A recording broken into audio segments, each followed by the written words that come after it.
El impacto de la IA es muchísimo más profundo. Creo que ha venido a cambiar las cosas sin retorno, muy rápido, muy profundo y muy fuerte. El ser humano está preparado para mantenerse entre algodoncitos en su zona de confort porque es la zona segura. Descubrí que había un valor al que no le estaba prestando mucha atención, pero que para mí era muy importante, que era la libertad. ¿En qué proyecto me embarco? ¿En qué proyecto no me embarco? 30 años haciendo las cosas de una manera, si pretendes que en 3 meses esto cambie, no va a suceder. Salir de tu oficina. Necesitamos salir y ver cómo es la vida ahí fuera. Lo que hay que favorecer dentro de las organizaciones son los impactos. Que una persona hable con otra, eso es un impacto. Es que las conexiones sociales dentro de las empresas está demostrado que ayudan al bienestar, a la salud mental de los trabajadores.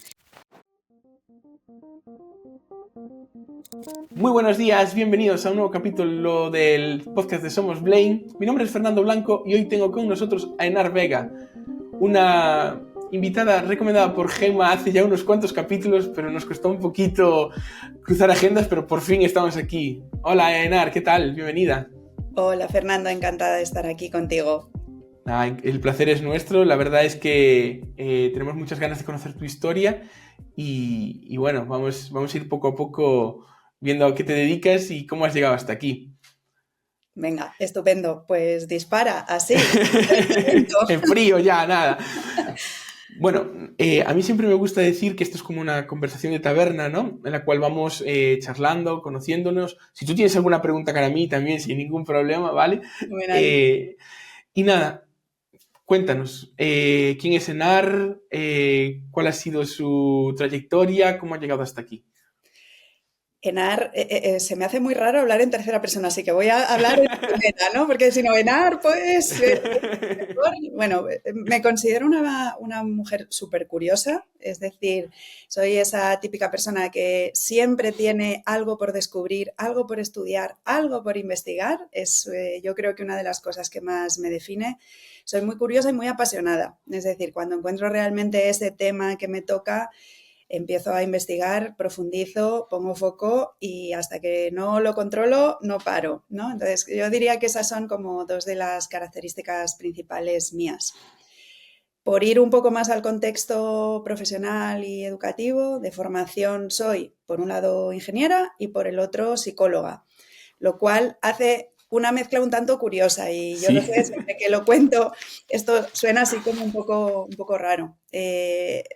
Cuando estaba ahí con los papeles para entrar en la universidad firmando los papeles, yo estaba con la duda.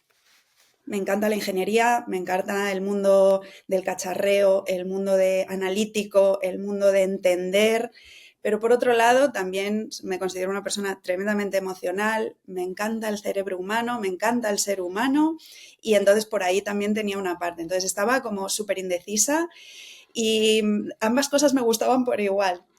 Bueno, yo era muy buena estudiante, entonces... Y dije, a las dos. Claro, una persona muy sabia en aquel momento, claro, estás hablando con 17 años, entonces una persona muy sabia me dijo, mira, estás en el momento de centrarte en estudiar, entonces hazte una ingeniería que es al final que te gusta, no es que la hagas por cumplir, sino que hazte la ingeniería porque es el momento de hacerla y después, más adelante, te puedes hacer la psicología como una forma de completar tu formación.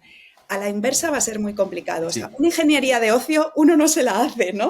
No. Entonces, esa fue un poco la decisión. Yo arranqué con la ingeniería y encantada, vamos, o sea, que muy bien. Pero es verdad que después la chispita surgió y acabé haciendo psicología también de segunda carrera. Así que más o menos por ahí es un poco la formación.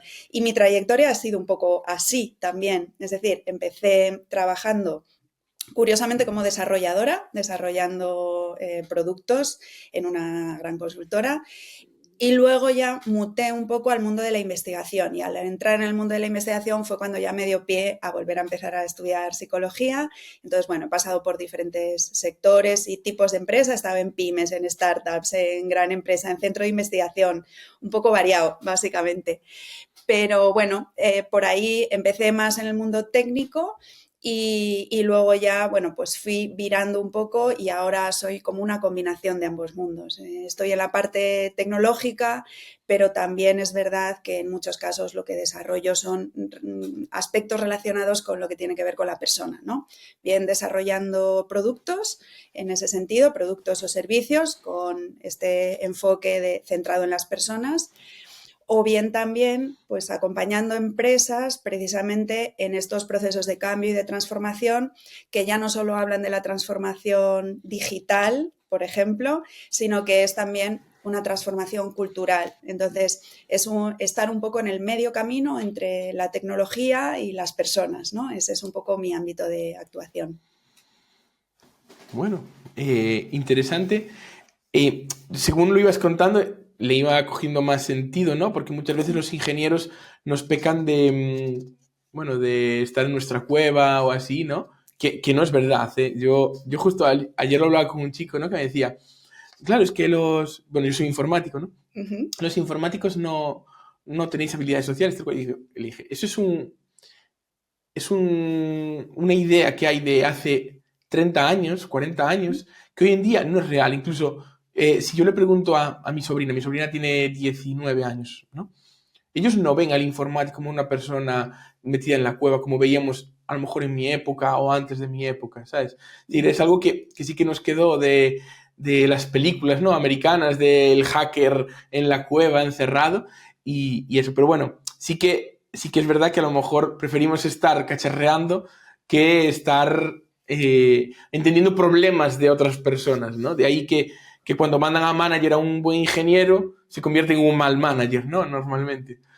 Vaya temazo has abierto, así para arrancar.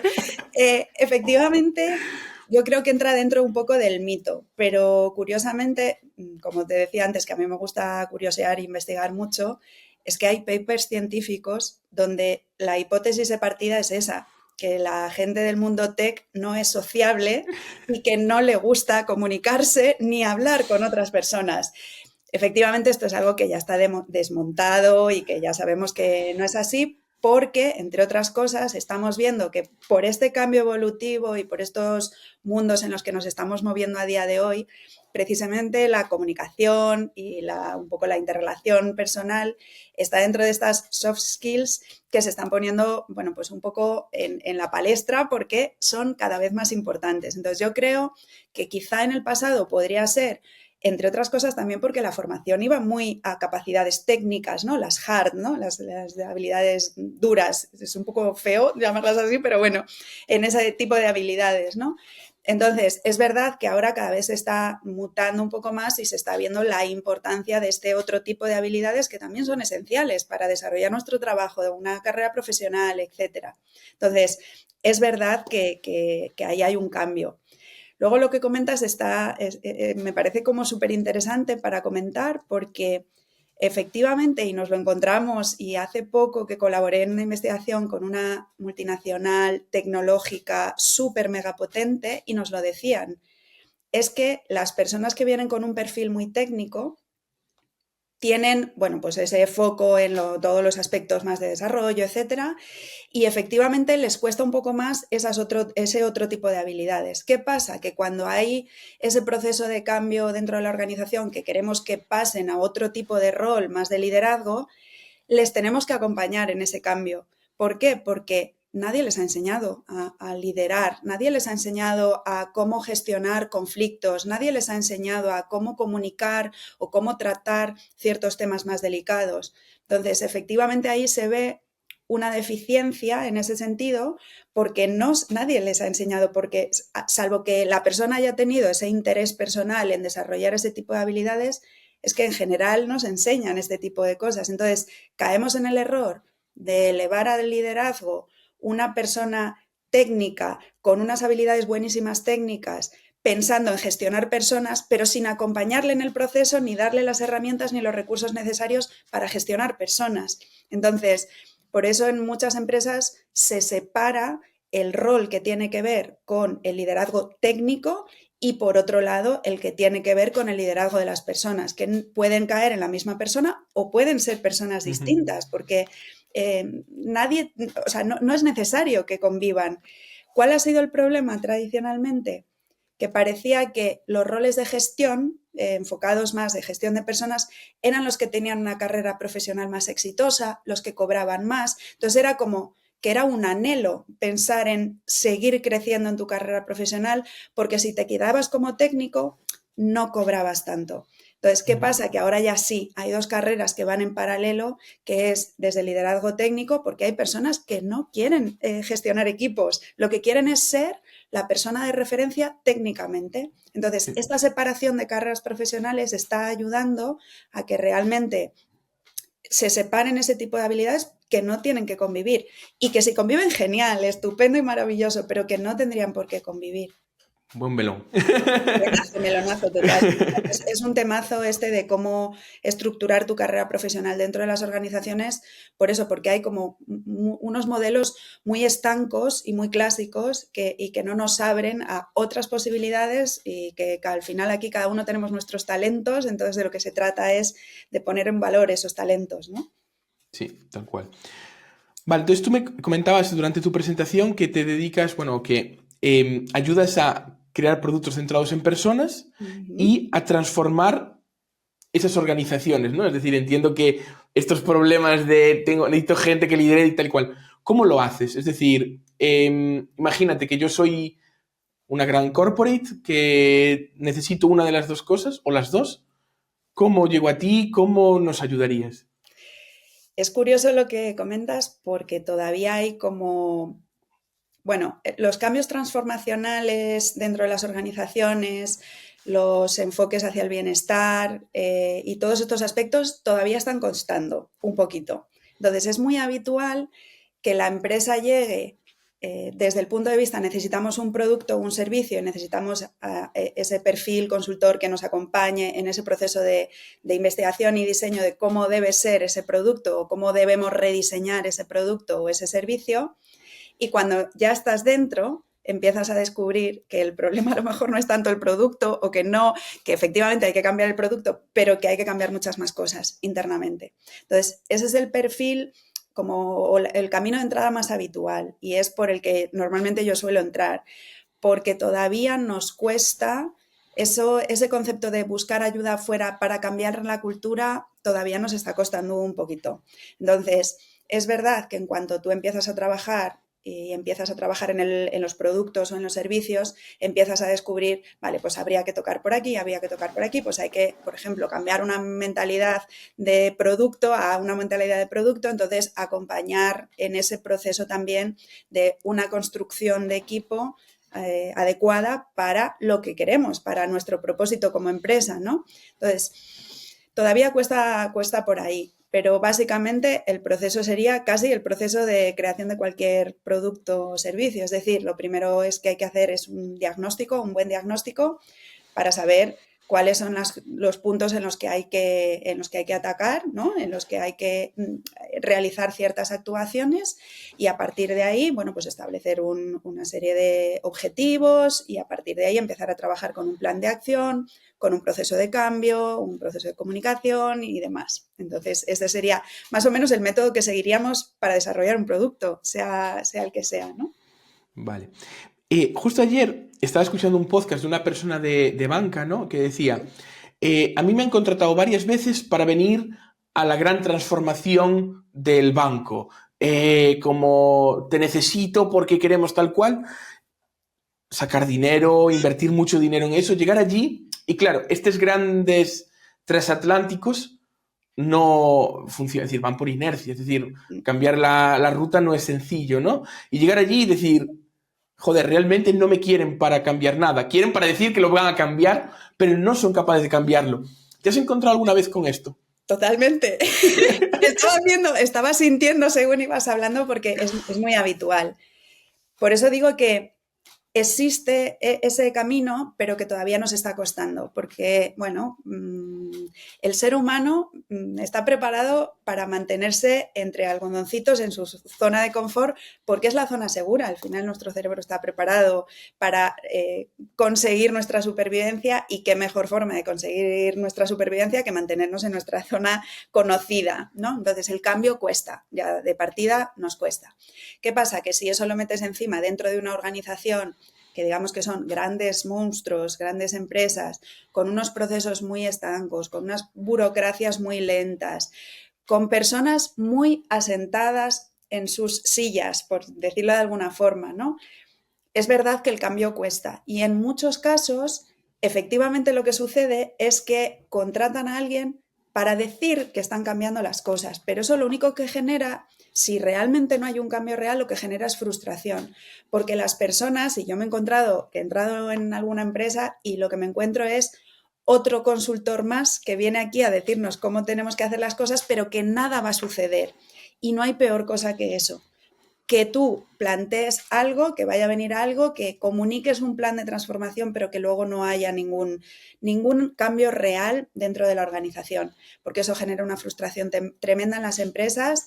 La gente se quema muchísimo. Hablando de quemar, tengo un libro precisamente que habla del síndrome del trabajador quemado, y esa es una de las razones, que se prometan cosas que luego no se cumplen. Tal cual. Yo creo que lo hemos vivido todos, ¿no? Es decir, no hay más. Em, y en este proceso, ¿cómo lo haces? Es decir, ¿tú trabajas sola?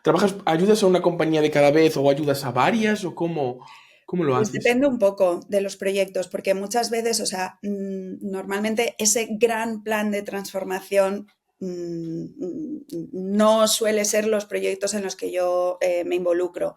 Por eso, porque es verdad que todavía hay mucho, y esto yo lo vivo en primera persona, hay mucho efecto marca todavía. Entonces, al final, trabajar con una, en este caso, yo soy consultora independiente, por decirlo de alguna manera.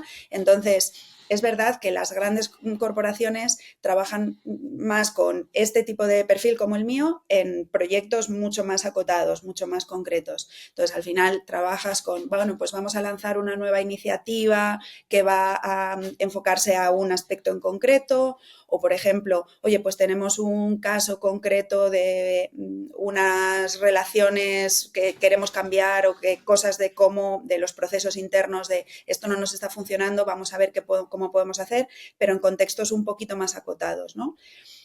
Normalmente yo puedo trabajar sola, pero luego tengo mi red de colaboradores que, depende del tipo de proyecto, bueno, pues componemos el equipo necesario para poder abordar el proyecto que sea, ¿no? Entonces, depende de la necesidad, pues trabajamos de una forma o de otra. Entonces, depende un poco del proyecto. Es difícil de responder por eso.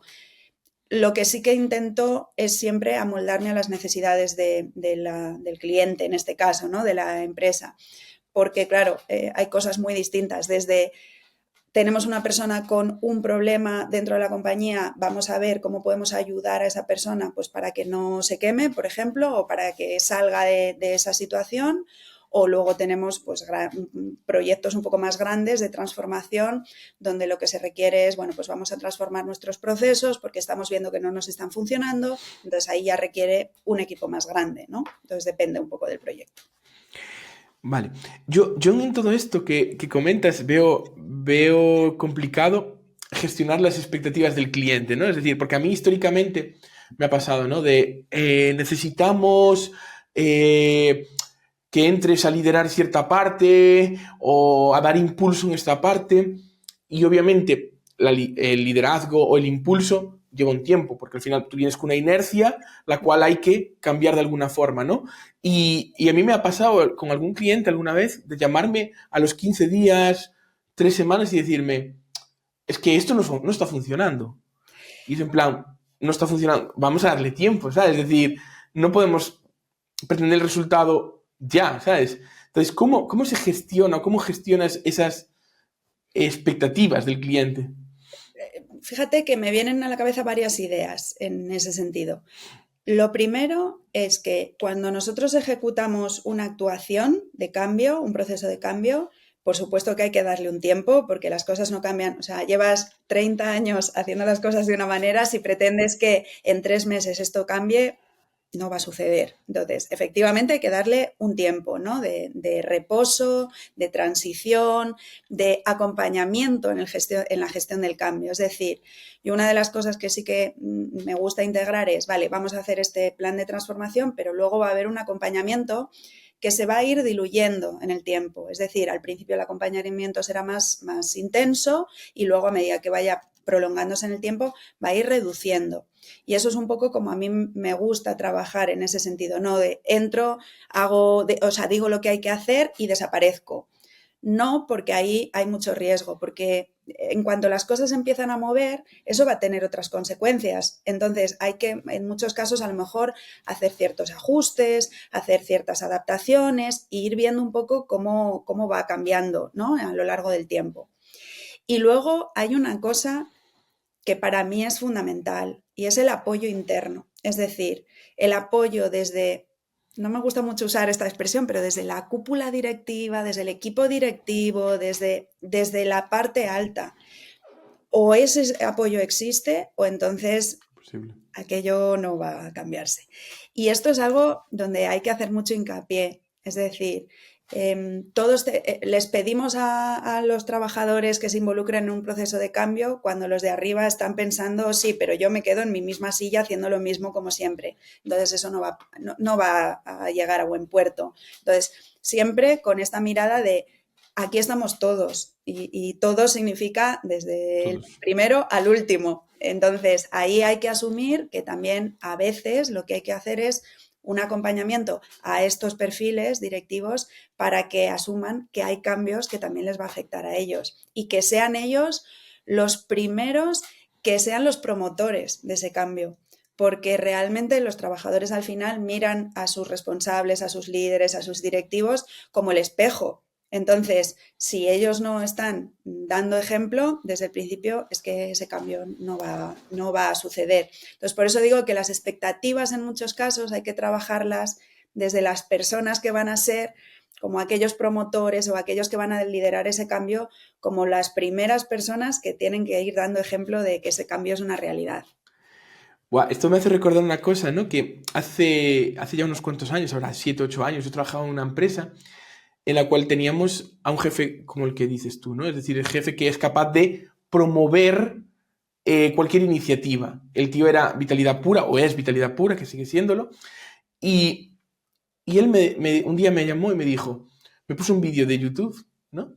Y era un chico, ¿no? Que empezaba a bailar así en una colina, tal cual, y poco a poco se iba uniendo gente y demás. Y me dijo, tú eres este chico, es decir, tú puedes empezar a bailar, tal y cual, pero tienes que tener a alguien por detrás o alguien encima que crea que ese baile es lo que es posible, ¿sabes? Entonces yo te tengo que dar las herramientas para que puedas bailar, ¿sabes? Te voy a poner la música, te voy a tal, pero necesito que tú que sea ese primer tal. Es decir, tu organización necesita que desde arriba crean y abajo empiecen a tener gente que crea en ese cambio. Porque con que haya uno o dos que empiecen ya a bailar, poco a poco los demás van acogiendo esa inercia de la rueda del baile y demás, y al final acabaremos todos bailando, ¿no? Pero hace falta ese catalizador desde arriba y ese catalizador desde abajo. No puede haber solo en un lado, si no es imposible. No, claro, eso es. Al final, en la parte de...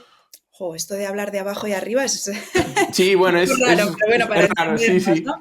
Pero efectivamente tiene que haber un grupo, muchas veces les llamamos agentes del cambio, ¿no? Que sean ese grupo que inicie el movimiento, pero que tiene que venir empoderado desde arriba. Es decir, le tenemos que dar los recursos, le tenemos que poner el contexto, le tenemos que liberar de tiempo, le tenemos que dar las herramientas, lo que necesiten, para empezar a dar esos primeros pasos. Y a partir de ahí, efectivamente, se van a ir añadiendo personas, ¿no? A ese movimiento de cambio. Y también es interesante detectar cuanto antes quiénes son los que se resisten al cambio, para intentar entender... ¿Por qué? ¿Por qué? ¿Qué es lo que está pasando ahí? Porque a veces pensamos que todos los que se resisten es porque no quieren cambiar por alguna razón, y hay veces que simplemente es por un miedo a lo desconocido, porque no tienen suficiente información. Y a lo mejor simplemente explicándole, dándole los detalles, ofreciéndoles ese plan de cambio, les subes al tren. Entonces, por eso hay que entender bien cuál es la razón última que hay detrás de esas resistencias al cambio. Entonces, efectivamente, hay que iniciar el movimiento y que tiene que venir desde todos los niveles, por llamarlo de alguna forma. Exacto. Vale, vamos a dejar el cambio, vamos a ir a una cosa que comentabas antes. Yo hace un año más o menos puse un post en LinkedIn que, bueno, tuvo bastante movimiento, que era cómo yo pasé de ser, es decir, yo soy ingeniero de software, cómo yo pasé de ser ingeniero de software, esa mentalidad de pienso todo en issues, conexiones para ir más rápido y demás, a ser ingeniero de producto. ¿Vale? Es decir, a pensar en producto, en pensar en solucionar problemas y para quién esos son esos problemas, ¿no? Y como eso me había transformado a mí interna y externamente, ¿no? Es decir, lo que yo pensaba y cómo mis clientes o mis jefes o mis compañeros percibían mi trabajo, ¿no? Entonces yo te quería preguntar, ¿cuáles crees que son las bases para una mentalidad de producto dentro de una compañía? Pues mira, hay una cosa que va a sonar así un poco casi a modo de broma, pero es salir de tu oficina. Es decir, a veces pecamos de estar tan absorbidos y tan en un ecosistema interno que necesitamos salir y ver cómo es la vida ahí fuera. Es decir, entender, tú hablabas del cliente, vamos a entender a las personas que van a usar nuestro producto, pero vamos a entenderlas no desde nuestra oficina. Vamos a salir, vamos a hablar con ellos, vamos a ver cómo utilizan nuestro producto en contexto, vamos a acompañarlas, es decir, abrir la mirada a qué está ocurriendo fuera de nuestras cuatro paredes.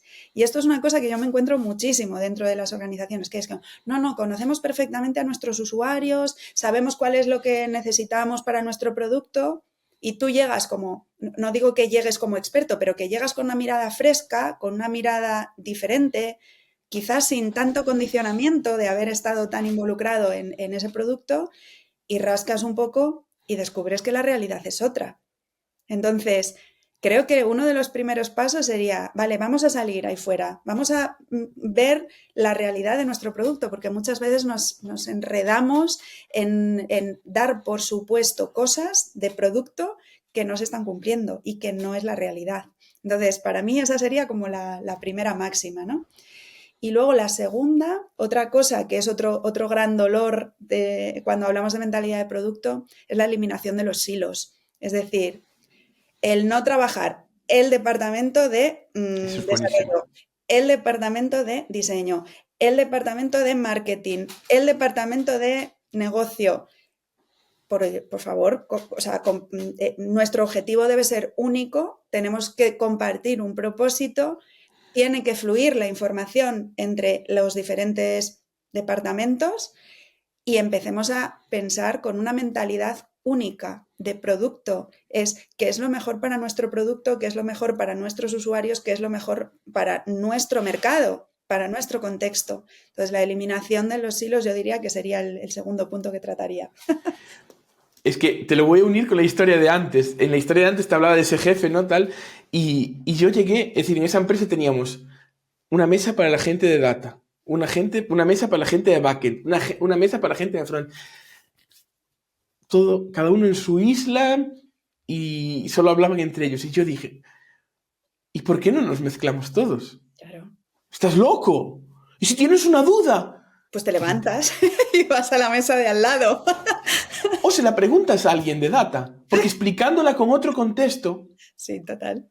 A lo mejor te ayuda que tú, es como la típica del patito de goma, ¿no? Hablar de tu patito de goma para ayudarte a resolver. Exacto. A lo mejor, si tú coges la visión externa de uno de data, cuando tú eres de backend o de visualización o de lo que sea, o de finanzas, lo que sea, sí, sí. Tú bajas a cambiar el discurso, ¿no? Porque yo qué sé, si tú y yo hablamos, pues esto lo hago pero a lo mejor el otro lo tengo que explicar de una forma diferente para que entienda el contexto. Y a lo mejor a ti se te enciende la bombilla, o el otro te dice, o la otra te dice, es que lo estás haciendo así, ¿por qué no lo haces asado? Que esto es asado, ¿sabes? Y es absurdo, ¿sabes? Es decir, es súper simple y a veces nos cuesta, es como que Equipos.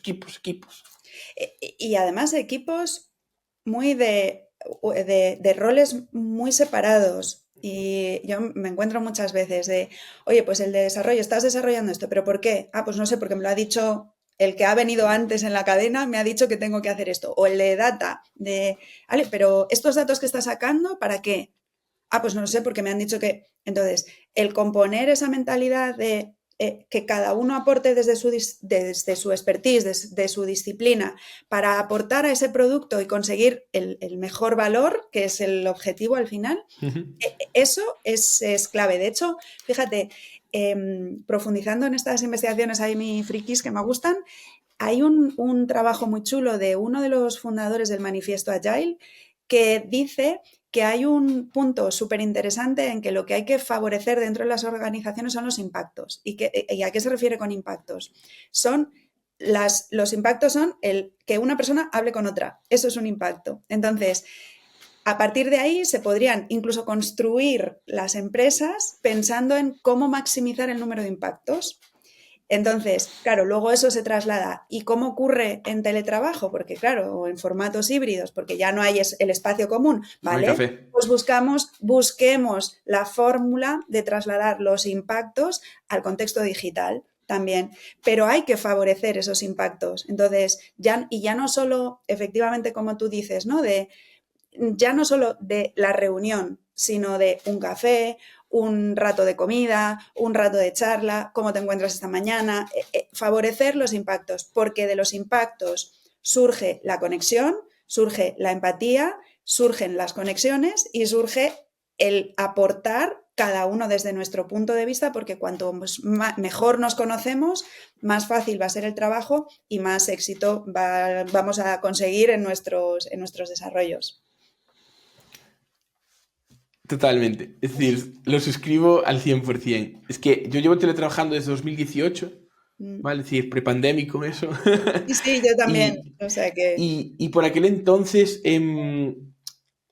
claro, nosotros construimos un equipo en toda España, ¿sabes? Es decir, y nosotros conseguimos que aún ahora, que llevo años ya sin trabajar con ellos, yo con muchos sigo teniendo relación. O sea, es decir, conseguimos esas relaciones pese a no haber una oficina, pese a no haber ese momento de café, ¿sabes?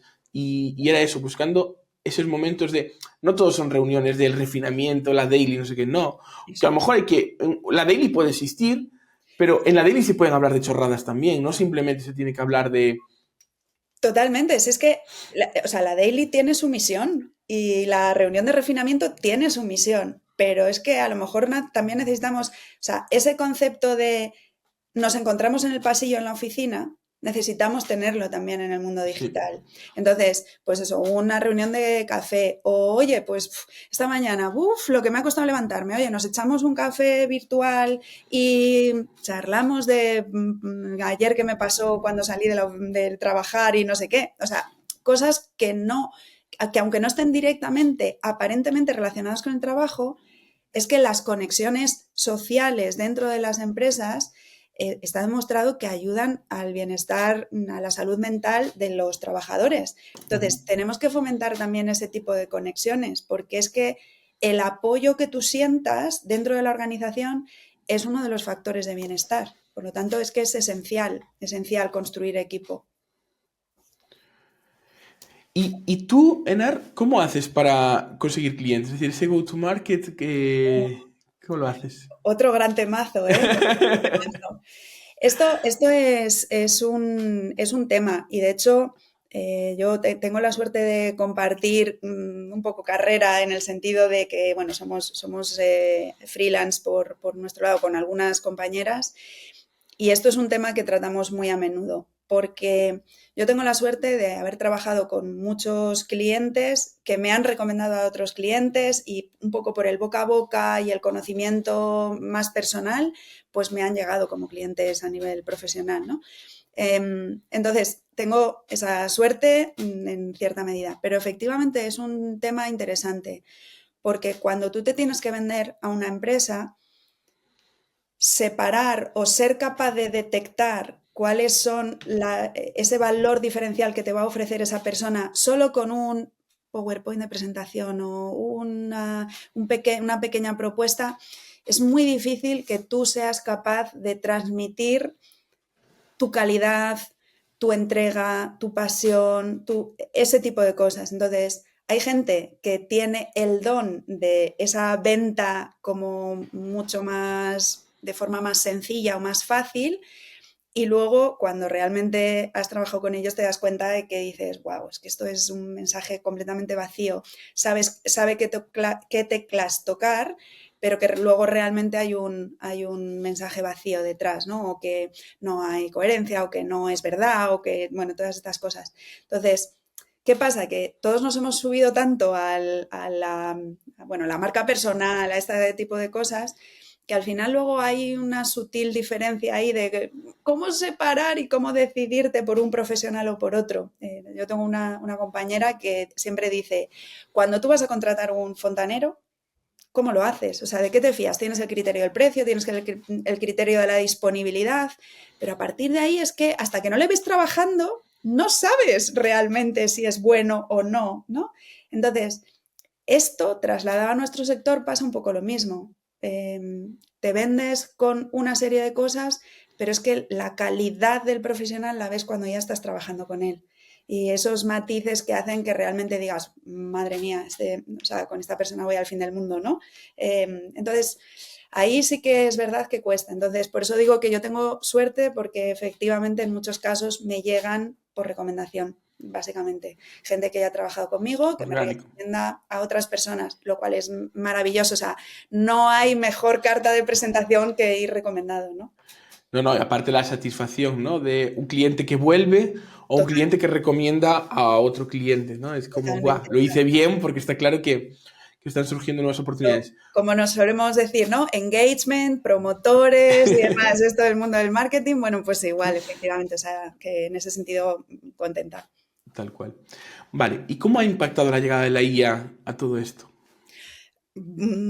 Has dado con otro de mis grandes temas, porque yo, digamos que en este medio enfoque entre lo técnico y lo emocional o lo psicológico, pues ahí también me muevo con la IA, ¿no? Y yo me considero tecnooptimista, es decir, estoy dentro de los que considero que la IA ha venido a cambiar las cosas, efectivamente, pero que soy muy optimista, que estamos viviendo una época histórica como nunca, que yo suelo decir así un poco entre bromas, me faltan las palomitas, o sea, yo estoy dentro de una peli, me faltan las palomitas porque cada día es una nueva aventura, entonces para gente curiosa como yo, pues estamos viviendo algo como apasionante, ¿no? ¿Qué pasa? Que efectivamente mi enfoque no es tan técnico, mi enfoque es más humanista desde el punto de vista de la IA o centrado en las personas, centrado en el human-centric, ¿no? Que se suele decir.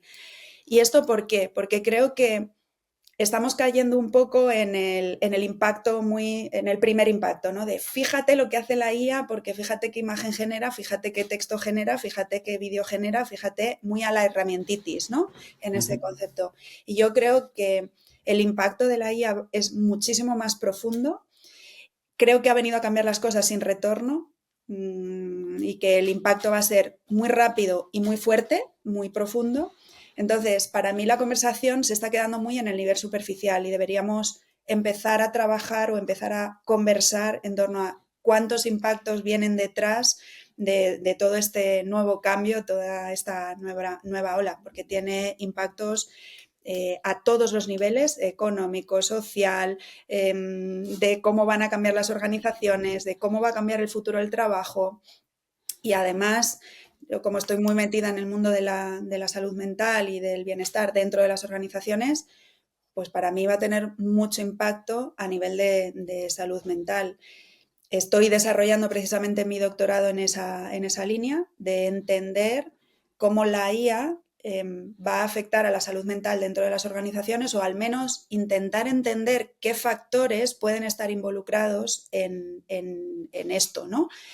Para de esta forma intentar trabajar en potenciales intervenciones dentro de las organizaciones para ver cómo hacer esa integración de la IA de una manera que sea amable para las personas y que efectivamente demos opciones a todo el mundo, que eso es un poco la cosa, especialmente en el mundo tecnológico, porque claro, hay una cosa que nos pasa en el sector tecnológico y es, realmente hay pocas voces que se atrevan a decir, pues a mí me da miedo la IA. ¿Por qué? Porque claro, estamos en el sector tecnológico. ¿Cómo vamos a negar un desarrollo tecnológico, no? Entonces, lo que ocurre es que lo estamos llevando en silencio. A las personas que le pueda dar más respeto, más miedo, lo que hablábamos antes, ¿no? De esta gestión del cambio, es que hay personas que no se atreven a decirlo. Porque claro, es que como estamos en el sector tecnológico, yo se supone que tengo que abrazar toda nueva tecnología que venga por delante. Entonces, intentar entender esos factores que puedan estar, bueno, pues ejerciendo algún tipo de influencia en la salud mental y a partir de ahí, pues intentar actuar sobre ellos para que efectivamente la entrada sea amable en las organizaciones, ¿no? Y no impuesta o a base de esfuerzo personal o a base de, bueno, pues de otro tipo de elementos, ¿no?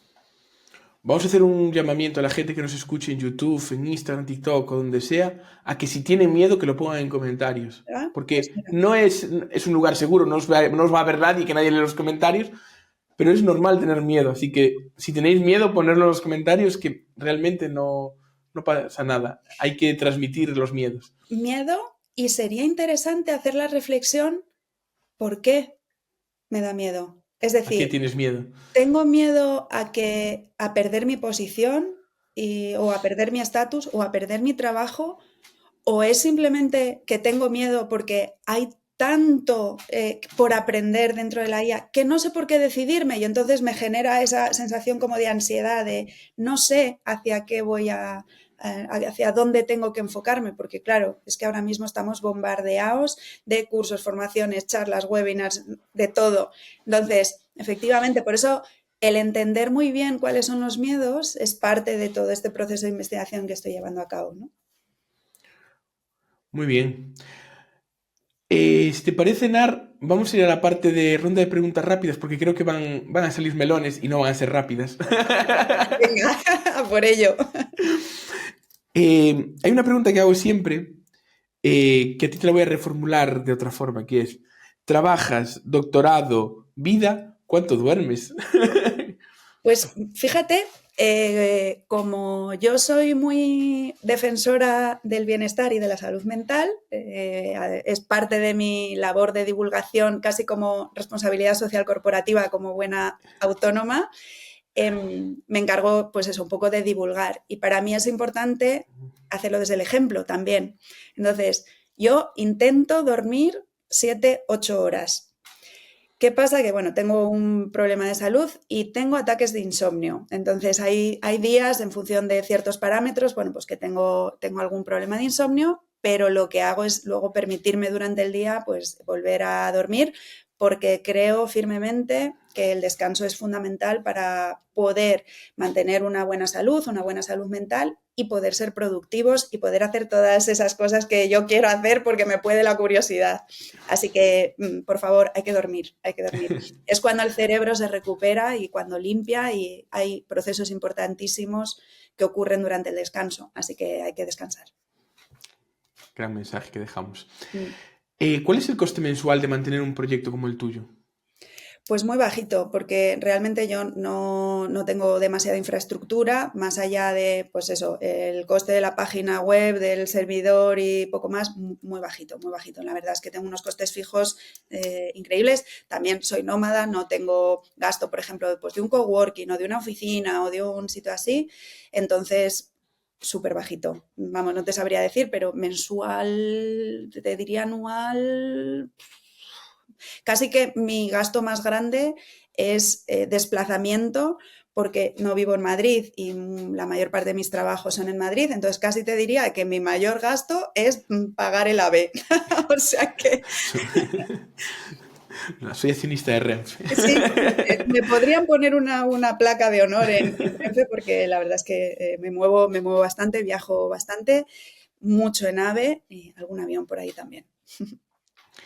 Em, Eso te iba a preguntar. Tú no vives en Madrid, pero No. tus clientes sobre todo están en Madrid. ¿En tus clientes hay presencialismo? En plan, ¿tú cuando vas a un cliente tienes que ir allí o cómo? Fundamentalmente están en Madrid, no todos, porque bueno, los tengo un poco distribuidos, pero un poco de todo. Yo intento hacer un poco también de educación en ese sentido. Ahora ya nos cuesta menos, la pandemia aceleró el proceso de transformación en ese sentido y entonces hay ahora mucha más predisposición a poder hacer una reunión online y este tipo de cosas. Pero ¿qué pasa? Que yo hago un trabajo mucho, por ejemplo, hago mucha facilitación de sesiones con equipos y eso requiere en cierta medida presencialidad porque la parte de construcción de equipo requiere también un poco de ese calor de vamos a trabajar físicamente, incluso con equipos que normalmente están en remoto, intentamos llevarle a lo presencial para controlar mucho más el contexto y demás, y a partir de ahí luego ya se pueden hacer otras cosas online, ¿no? Entonces, diría que un poco mezclado y que quizá los de más presencialismo son los menos, curiosamente. Yo creo que es un poco el propio sistema va limpiando y cuando hay un nivel exagerado de presencialidad, quizá yo tampoco soy la persona. Buscas más una persona que esté cerca tuyo, ¿no? Porque Sí. la requieres así como con más asiduidad. Entonces yo creo que el propio sistema ha ido limpiando y en general mucho remoto. Pero bueno, hay momentos también de presencialidad. Vale. ¿Qué proyecto ajeno admiras más? Wow, admiro muchísimos. Tengo que decir que admiro muchísimos. Me gusta mucho lo que hacen la gente, claro, aquí sale un poco mi perfil investigador, la gente que hay de Nirakara Lab, que es un laboratorio, digamos, de neurociencia enfocado, pues eso, a estudiar el cerebro humano y hay grandes investigadores que están haciendo una labor de divulgación importantísima, como es en Nazaret Castellanos. Entonces, ese proyecto me encanta, la verdad. Le sigo súper de cerca porque me apasiona todo lo que hacen. Vale. ¿Y una persona que te inspire? Pues también hay muchas. Yo es que no sé si es que soy muy curiosa, muy apasionada, muy todo, pero Muy inspirable. muy inspirable. Sí, sí. O sea, yo creo que es que proceso de aprendizaje tienes casi de cualquier persona, ¿no? Entonces siempre puedes sacar algo de cualquier persona. Pero venga, por mojarme y decir alguna persona. Me inspira mucho mi hermano, tengo que decirlo. Es una de las personas que para mí influyen más en mi día a día, que no sé, tengo así como soy muy de tribu también, entonces esa parte yo creo que por ahí. Pero bueno, yendo a personas un poco más de otro ámbito, pues, por ejemplo, para dar el salto a hablar en público, de oratoria, de comunicación, estas soft skills que antes mencionábamos, me encanta Mónica Galán Bravo, me parece La conocí hace unos meses. pues me parece una persona maravillosa. Sí. Y luego, por ejemplo, también me gusta mucho Hanna Fernández, que hablando de descanso que antes hablábamos, pues tiene un libro sobre descanso, tiene un podcast también relacionado con temas de bienestar que me parece muy interesante y me parece una mujer que hace muchísima investigación, que tiene unas entrevistas también muy buenas con perfiles de estos de bienestar. Así que bueno, diría esas dos. Sí, sí. Yo a Mónica la conocí hace 6 meses o así. También porque yo cuando terminé la carrera conocí el mundo de la oratoria, Oh, que yo no sabía que existía, si no yo hubiese estado en debate seguro durante la carrera, me hubiese apuntado a debate casi seguro, pero no sabía que existía. Y eso, cuando terminé la carrera hice un curso de casi un año, todas las semanas, de oratoria, un poco diferentes puntos tocábamos, ¿no? uh-huh. Y el profesor que me daba clase, ¿no? Que tenemos pendiente cerrar para venir aquí a hablar sobre eso, ¿no? Sobre oratoria, sobre soft skills de comunicación, que es súper interesante y súper útil para todo el mundo, sea cual sea, ya no su trabajo, sea cual sea su vida, es decir, es súper necesario. Totalmente. Y hace unos años, hace un año me lo encontré y me dijo, voy a abrir un curso para recordar los viejos tiempos para los que ya habéis venido. Y yo, joder, vale. Y fui, justo trajo a Mónica porque es amiga de él y nos estuvo dando una masterclass y fue brillante, es decir, Es brillante. espectacular, es una mujer espectacular y para todos los que nos vean, nos oigan, su libro, El método maravilla, Bravo. Método Bravo, maravilla, maravilla. Para cualquier persona que quiera aprender sobre comunicación oratoria, me parece excepcional su libro. Sí, sí, sí, sí, tal cual. Vale. ¿Has pensado alguna vez en abandonar todo este mundo del autónomos y decir, me voy para una empresa que me prometa el cambio, este que decíamos antes, ¿no? Que le voy a hacer el cambio y tranquilidad ya y dejar de estar a mil cosas? No, y lo tengo súper claro a día de hoy.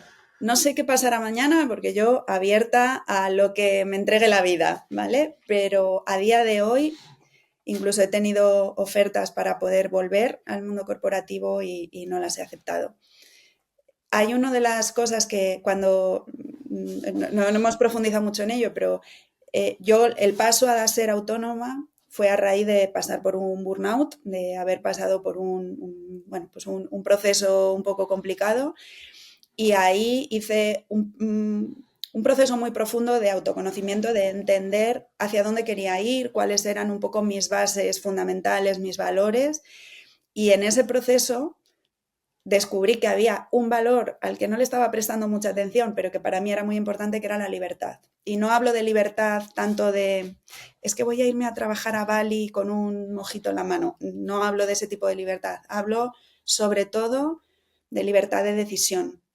Es decir, el poder decidir en qué proyecto me embarco, en qué proyecto no me embarco, si me embarco ahora o no, o en qué medida trabajo, si quiero trabajar más o quiero trabajar menos. Es decir, el poder ser dueña de las decisiones profesionales que quiero tomar, ¿no? Y ese valor de la libertad, a raíz de todo aquel proceso, fue lo que me llevó a hacerme autónoma en aquel momento.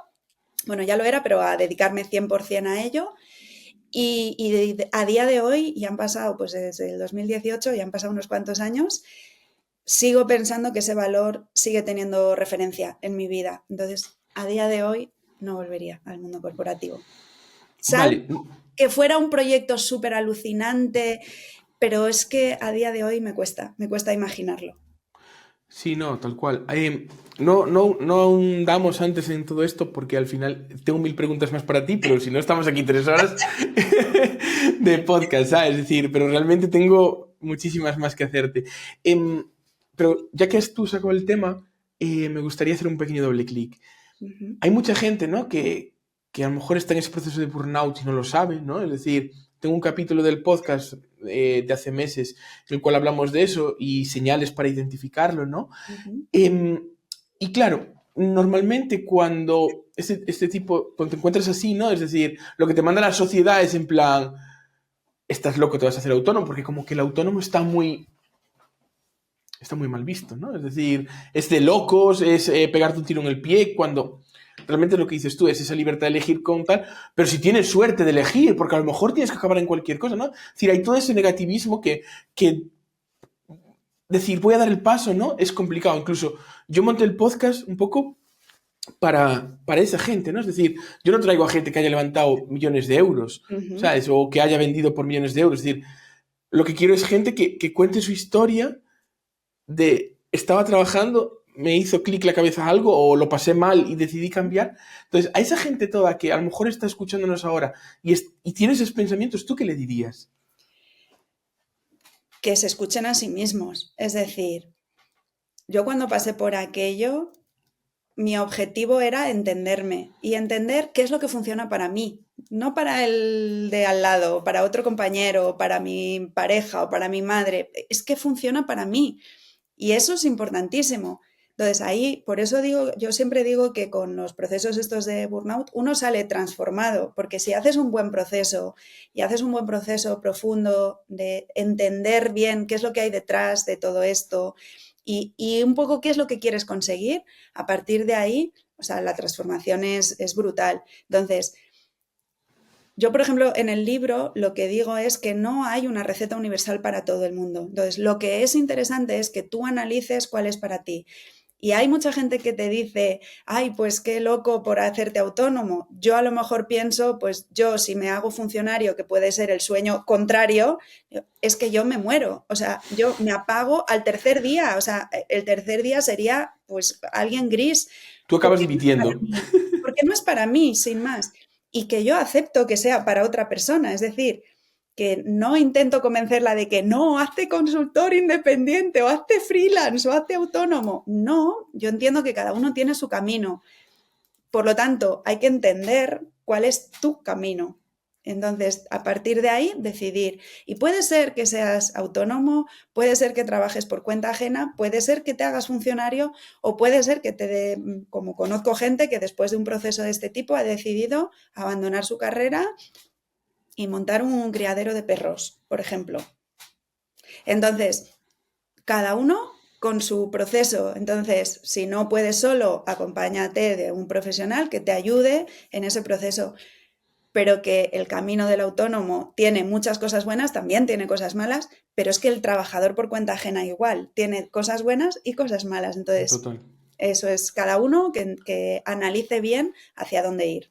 Sí, yo lo hablaba una vez con una profesora mía de inglés, ¿no? Que era de Canadá, y ella me decía, es que aquí en España como que eliges a los 17, 18 años que estudiar, estudias eso y tienes que estar 40 años así. Es decir, como que los cambios de vida no se contemplan. Y joder, con 17, 18 años no estás preparado para elegir, porque ni con 20, ni con 30, ni con tal. Es decir, porque la vida va cambiando, es decir, tu vida va cambiando, es decir, cada circunstancia y cada momento es diferente. Yo lo hablaba ayer no sé con quién y decía, yo con 20 años, yo como si no cogía vacaciones, me daba igual, ¿sabes? Es decir, pero ahora yo premio mi tiempo libre, ¿sabes? Es decir, yo ese tiempo de estar con, lo premio, con 20 años, como si tenía que estar programando todo el día. Me daba Es, igual. tú lo has dicho súper bien. Es decir, si la vida va cambiando, ¿cómo pretendemos que nuestro trabajo sea el mismo el día que entramos con X años, con 20 o con 20X, hasta que nos jubilemos? Es que no tiene sentido porque la vida y los procesos y las tecnologías y todo va a ir cambiando. Entonces, no tiene sentido que seamos estancos. Y es verdad que precisamente por ese mensaje como de, no, elige tu propósito y ya para toda la vida, es que eso, ojo, que si lo encuentras y consigues hacerlo, estupendo, Genial. pero que no es lo normal. Y por eso hay tanto sufrimiento en las reinvenciones profesionales. Yo acompaño a muchas personas en esos procesos de cambio y lo que me encuentro es que hay mucho sufrimiento porque de repente sienten que por hacer ese cambio es que, digamos que han fracasado. Y nada que ver, es que al final, jolín, qué persona más valiente el hecho de decir, pues he estado haciendo todo esto y ahora voy a dar un salto y voy a hacer otra cosa. Tiene la fortaleza para formarse, para hacer ese proceso, para... Jolín, pues a mí me parece admirable. Todo lo Total. contrario, más que fracaso lo veo valentía, ¿no? En ese sentido. Ujú. Y cada vez vamos a vivir esos procesos de reinvención con más Más. frecuencia, totalmente.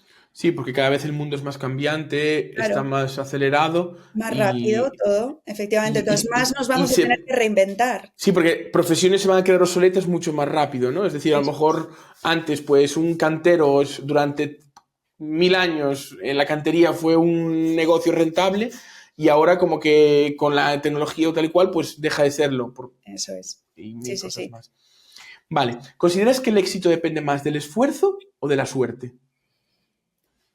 Un mix, un mix. Es verdad que yo considero que no hay éxito sin esfuerzo. O sea, que siempre hay un esfuerzo detrás, que la gente, lo que pasa es que hay muchas personas que no nos enseñan esa cara, ¿no? Solo parece que vemos la cara exitosa. El Lambo, solo vemos el Lambo. Eso es, eso es. Pero efectivamente hay un esfuerzo detrás. Pero también considero que hay personas que tienen una pizca más de suerte que otras, ¿no? Y entonces, bueno, depende, hay unas personas, si consideráramos esto una balanza, pues hay unas personas que tienen un poquito menos de esfuerzo y un poquito más de suerte y hay otras que es un poco al revés, ¿no? Que, bueno, la suerte les ha pillado esforzándose, como se suele decir. Entonces, bueno, un mix. No sabría decir el porcentaje, depende un poco de los casos también, ¿no? Sí. ¿Has sacrificado tiempo con familia o amigos por el proyecto? A ver, en algunos momentos sí, y a día de hoy sigo haciéndolo en algunos momentos, pero para mí lo más importante de todo esto es entender que sean picos y no mesetas. Es decir, que en un momento dado, por un pico puntual, tú puedas bueno, pues sacrificar ciertas cosas, un momento de ocio, un momento con los amigos, un momento de, pues a lo mejor incluso una actividad tuya, ¿no? Pues ir al gimnasio, pues hoy no voy porque tengo que hacer una entrega y demás. Para mí la clave está en que eso no sea lo habitual, que eso no sea la rutina y que no entregues demasiado. No por nada, sino porque es que es tu propia salud. Es decir, el hecho de estar entregando demasiado a tu propio proyecto, esto está demostradísimo y en todas las investigaciones que he hecho en torno al burnout se ve que los emprendedores y demás que hacen una entrega excesiva a sus propios proyectos tienen más riesgos de tener estos problemas de salud mental. Porque al final, lo que decíamos antes, ¿no? La desconexión, el descanso, el ocio, lo que hacen es ayudarte a tú estar bien, estar sano, tener buenos niveles de bienestar para desde ahí poder construir de forma equilibrada y saludable tu proyecto. Entonces, creo que ahí hay un trabajo que sí, sacrificio, pero ojo con los sacrificios porque podemos caer fácilmente en temas de salud mental. Muy bien. Y ya por último, ¿a quién recomendarías como invitado del podcast? Pues igual que antes he hecho un 2x1, voy a hacer otro 2x1. Perfecto.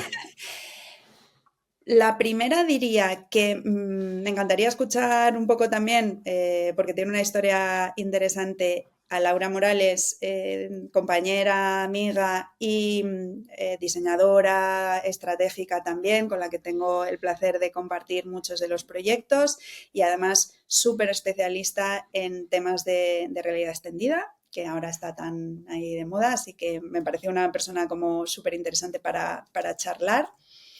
Y la segunda me iría con otra súper compañera, Anita Cufari, especialista en copywriting, storytelling, que además acaba de publicar su segundo libro. Así que creo que además encantadora, con una verborrea que ahí dices tú que tienes preguntas para 3 horas conmigo, pues con Anita vas a tener, vamos, para hacerte un non-stop de podcast, porque tiene historias increíbles. Genial. Pues, Enar, mil gracias por tu tiempo. Te dejo ahora tu momento de cuña publicitaria donde te podemos encontrar. Pues nada, me pueden encontrar en las redes con este nombre así tan peculiar, pues soy fácil de encontrar. Tengo más o menos, excepto TikTok, que no, de momento no la uso, pero me pueden encontrar en LinkedIn, por supuesto, es donde más estoy, en Instagram, en X y en Blue Sky, en las 4.